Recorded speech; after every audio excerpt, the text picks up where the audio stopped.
Yep, we're rolling for yet again another fragrance review. One of many, and hopefully many more to come. I'm sure there will be. So, interesting one here. Again, it was not a blind buy. I have smelt the clone of what this is, and more recently, I actually smelt the new, the new version. So it's DIOR Homme. This is a clone of DIOR Homme Intense. To be more specific, I'll go into a bit more detail. This is a company I've never heard of, Wataniah, and it's called Kayaan Classic. It's an EDP. Online, £30 to £40 off of Amazon or wherever you look. That's the average price for 100ml. So, long story short, I knew a few months ago that the DIOR Homme, the original, had been reformulated, I believe, by a perfumer who works with Jean Paul Gaultier. He did his own take on it. I didn't mind it, but it was a little bit nothing special, if I want to be honest. Like, again, the original that I've not smelt, so I can't draw a comparison, is unanimously given lots of positive reviews, but unfortunately that's been reformulated and eventually they'll just phase that out with this new version. The new version didn't smell anything special, but there were elements of it that I kind of liked. So again, the natural choice was to smell the DIOR Homme Intense, which is a slightly different version, and this is believed to be the best clone, at least online, of that.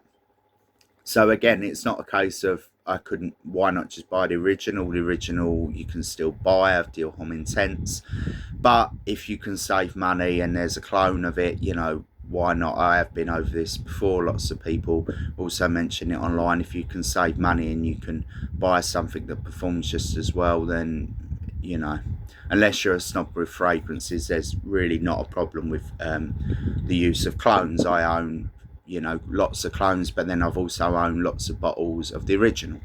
And DIOR is what I class as a sort of slightly more expensive company. I do have DIOR Fahrenheit behind me.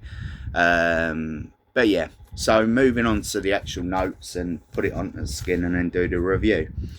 So the notes are fairly simple. The top is bergamot and orange, middle made up of rose and jasmine, the base is made up of vanilla. So I put it on the skin. EDP as well, just thought I'd put that out there. Most of them are, but I review.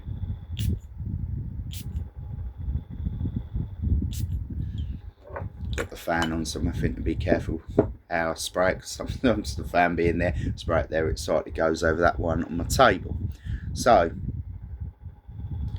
has a kind of lipsticky iris accord off the top, which again, not it's kind of like Marmite, you either love it or you hate it. I like it personally because it's sort of a dark, going out sort of vibe that I get from it.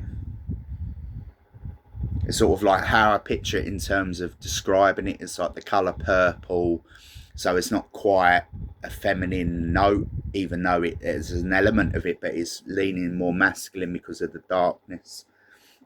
Even though the note breakdown's quite basic, I think that sometimes this, especially I know off the top of my head, Jean Paul Gaultier do this a lot. They'll have a breakdown of 3 or 4 ingredients. I think Dolce & Gabbana sometimes do it as well. There's lots of them that do this. They put out a basic profile of ingredients, but the reality is there's a little bit more going on behind the scenes in terms of the actual ingredient breakdown. So off the top, again, very dark, kind of slightly sweet, but not too much. Like the best way to describe it is a sort of an intense darkness. I know that makes it sound like a gothic-y, evil, satanic kind of how I picture it, but again, tongue-in-cheek there. It's just very different to a lot of fragrances of being all citrus heavy and overly sweet or floral. This is the complete opposite of that. And again, if I was to picture it in where you would wear it, it's definitely going out, getting dressed up, meal, restaurant, even clubbing.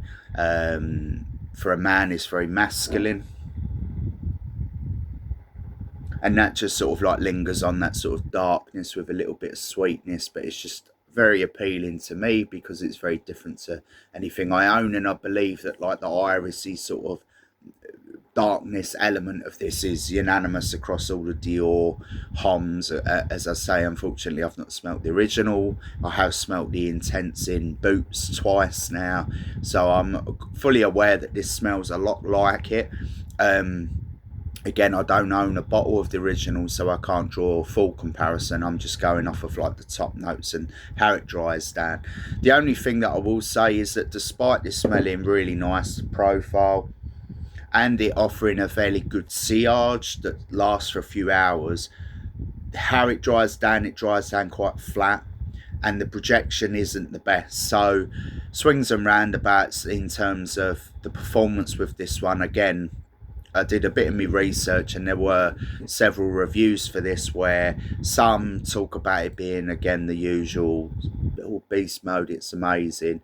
And again, there was one in particular review that said after 5 minutes it fades to nothing, which again, clearly that either that person went nose blind to it, or they've got a fake version, because again, you do actually get fake and bad batches of even clones. It's not just the originals that people choose to fake clones. It's a big thing now. Like, it's a lot more popular, a lot more common, that people buy them. So it makes sense that there are people out there that will fake and clone the clones almost, and you know, won't go into that. We'll finish with this review. So it's a mixed bag. Like, again, I like the smell profile. It's very different. It's dark, it's masculine, it kind of has that sort of lipsticky iris accord in there. I really like it, but despite the price being good, the smell profile and the sillage that randomly comes and goes, be it on clothes or on my skin, the performance isn't the best. I would say like a 4 to 6 hour on the skin before it fades to nothing.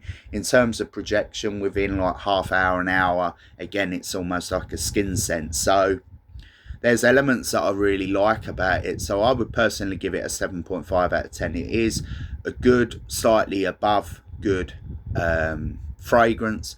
Unfortunately, it doesn't get the 8 or the 8.5 or 9 because of the fact that the radiance and the longevity isn't the best.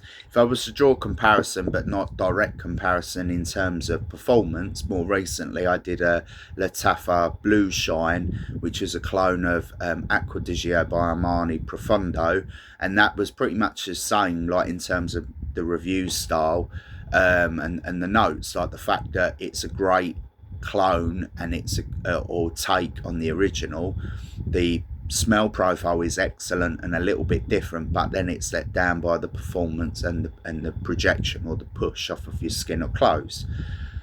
So nothing really more I can say. Just to finalize, this is the Wataniah Kayaan Classic, which is a clone or a take on DIOR Homme Intense.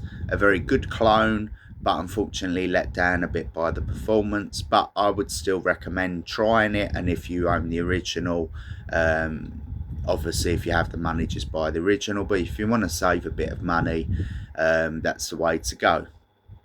So end it there. 7.5 out of 10, Wataniah Kayaan Classic, and yeah, there we go.